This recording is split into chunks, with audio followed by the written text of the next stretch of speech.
Gaz de schiste et huile de schiste.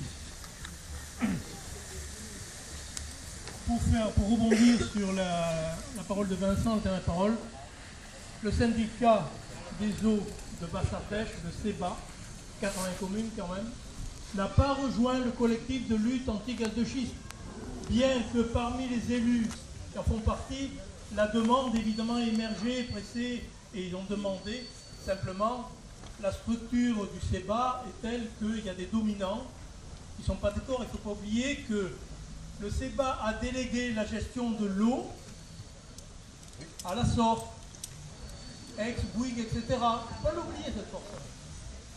Alors, on a parlé beaucoup des élus. Là, je vais parler des citoyens.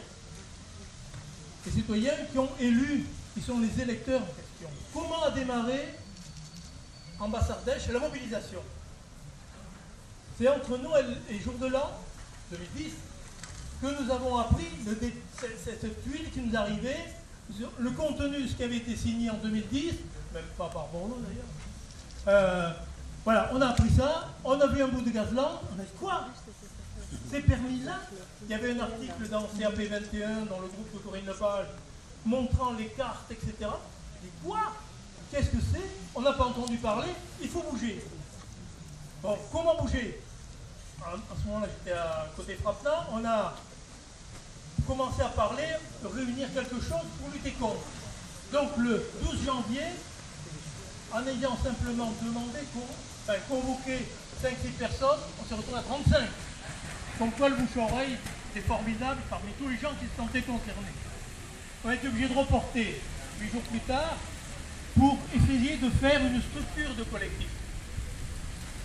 Alors dès le départ, on s'est méfié justement des dominants, des structures hiérarchiques, et nous avons créé un collectif absolument horizontal.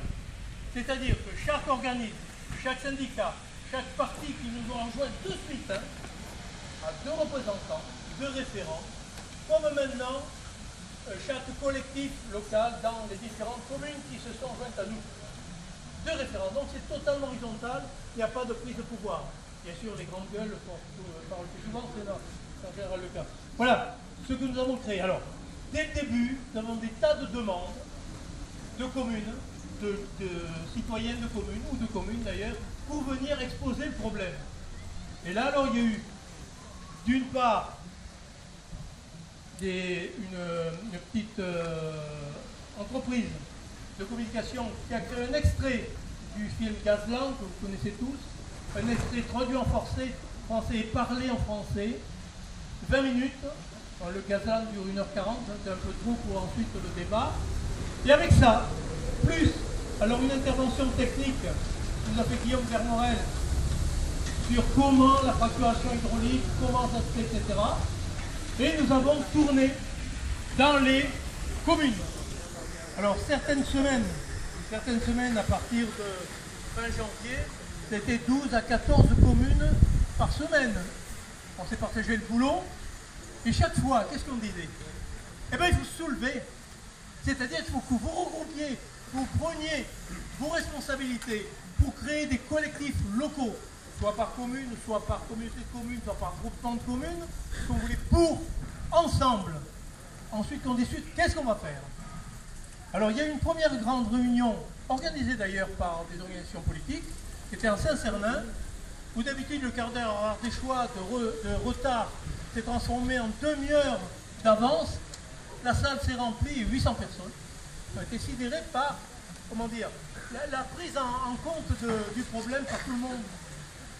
Donc 800 personnes, là il y avait beaucoup d'élus effectivement, pas seulement des élus locaux, mais des élus départementaux et régionaux.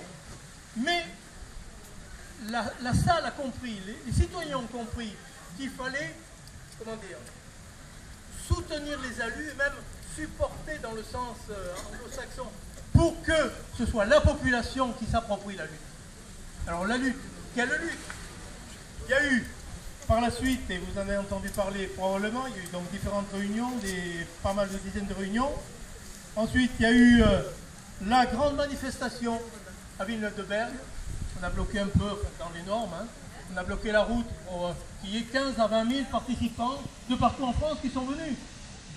pour manifester l'opposition. La préfecture en attendait 3 000, elle a eu plus de 15 000.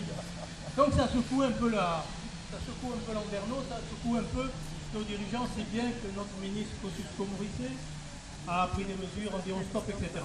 Bon, peu à peu ça s'est organisé dans les communes. Qu'est-ce qu'on fait? Parce qu'on voyait bien que malgré les promesses, les projets de proposition de loi, on risquait fort de se faire ensuper.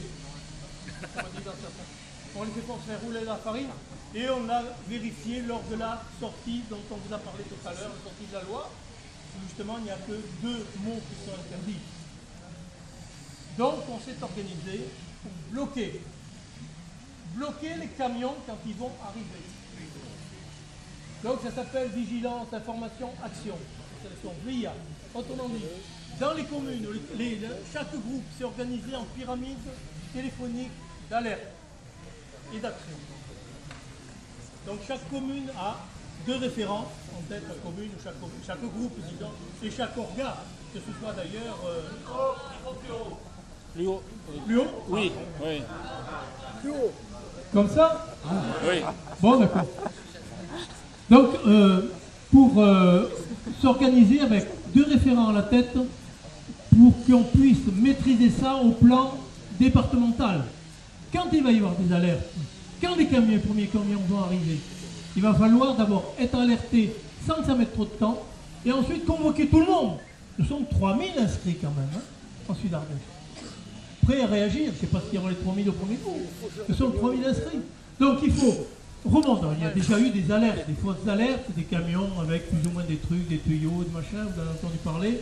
Donc on a pu désamorcer les premières, pour ne pas faire de fausses alertes, sinon ça risque de démobiliser. Mais quand quelqu'un, actuellement, il y a eu des stages, des espèces de stages qui ont été faits dans chaque commune, etc. Quand quelqu'un voit quelque chose qui l'alerte, soit un camion vibrateur pour les premiers investissements, soit des camions qui peuvent être des camions de chantier, photo, si possible, envoie par Internet auprès de la commission ad hoc à la tête pour identifier, oui, c'est quelque chose ou non, c'est pas grave.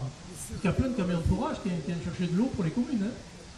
Donc il ne faut pas non plus tomber à côté. Ensuite, arriver identifié à ce moment-là, à la déclenchement d'alerte, rendez-vous tel jour, telle heure, à tel endroit pour bloquer. Alors on ne bloquera peut-être pas le tout premier camion, mais il y en a des centaines qui doivent venir. Donc on va bloquer, sans violence, autrement dit, par centaines. Bien sûr, il va y avoir, c'est le type d'action non violente mais efficace, c'est-à-dire qu'il y aura quelques dizaines de gens qui vont se sacrifier pour peut-être prendre quelques coups, quelques gaz lacrymogènes, qui vont aller s'enchaîner sur les camions, quelques dizaines, mettons 30 personnes, mais justement pour empêcher que les forces de l'ordre ne fassent n'importe quoi, il faut qu'à 100 mètres de là ou 200 mètres, il y ait des centaines et ensuite des milliers de gens qui viennent constater et montrer qu'il y a une mobilisation populaire pour bloquer. Et là, il ne faut pas se louper là. C'est pour ça qu'actuellement, les pyramides téléphoniques sont en train de se roder. Parce que la pyramide doit fonctionner. Pas trop en remontée, c'est pas la peine que tout fonctionne, mais en descente, il faut que tout le monde soit alerté. Et qu'ensuite, on se retrouve sur le terrain pour réellement bloquer, être efficace et sans violence de notre part. N'est-ce pas? Je ne parle pas pour les bleus. Donc voilà où on en est. Donc il faut se regrouper. Si vous n'avez pas encore participé à des collectifs locaux, allez-y, participez, créez vos collectifs locaux. Certains disent, ah oui, mais c'est, par exemple, on entend ça dans certaines régions, certains départements, c'est trop politique, c'est Europe Écologie, c'est machin, c'est trucs. On s'en fout. Si vous ne voulez pas frayer avec les élus, eh bien créez votre collectif local de non-élus, j'en sais pas, débrouillez-vous. Il faut que ce mouvement citoyen se conforte pour vraiment bloquer, qu'on soit le caillou qui va bloquer le système. Parce que nous sommes un certain nombre, on n'a plus à avoir d'espoir dans nos élus de assez haut niveau. Ce ne sont plus eux qui ont les manettes du tout, ça fait un certain temps d'ailleurs. Hein. Regardez Borloo l'autre jour qui est venu là. Des copains sont allés essayer de le coincer, etc. Qu'est-ce qu'il leur a dit? Mais moi je suis vachement con. Qu'est-ce que c'est? C'est une aberration. On m'a pas averti. Et depuis Chirac, c'est les ingénieurs des mines, ce qui est vrai d'ailleurs. C'est les ingénieurs des mines qui prennent les décisions, qui signent tout. C'est vrai aussi.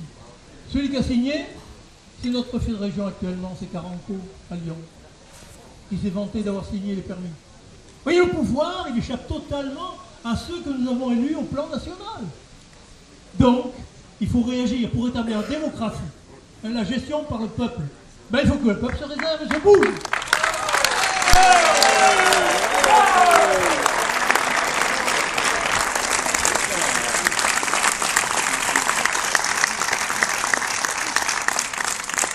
Alors, c'est vrai que la question qui nous est posée, c'est comment mobiliser